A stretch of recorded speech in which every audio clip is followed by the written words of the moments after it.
오늘 추가된 환자 가운데 한 명은 대청병원에서 일했던 간병인입니다.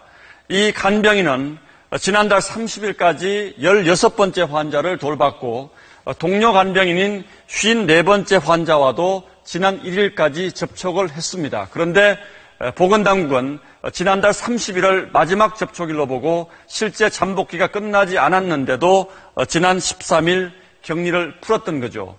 이 환자는 결국 이틀 뒤인 15일 발열 증상이 나타나서 확진 판정을 받았습니다.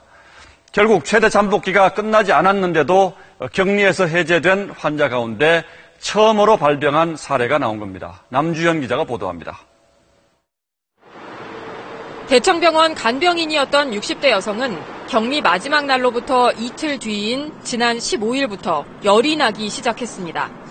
보건당국이 제대로 접촉자들을 파악해 잠복기를 계산했다면 이날까지 격리돼 있었어야 합니다.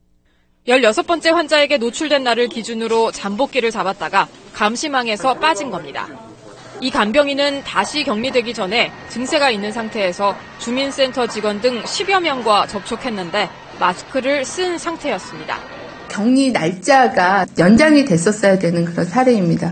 해제된 분에서 발병을 한 게 아니고요. 추가 감염자 가운데 또 다른 60대 여성은 감염 경로가 수수께끼입니다.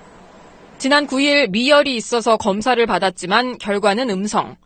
17일에 또 열이 나서 다시 검사를 받은 결과 확진 판정이 나왔습니다.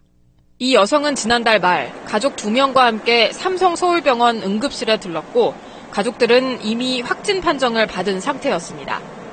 증상 발현일을 9일로 보면 삼성서울병원에서 감염된 것이지만 17일로 보면 가족으로부터 감염됐을 가능성이 있습니다. SBS 남주현입니다.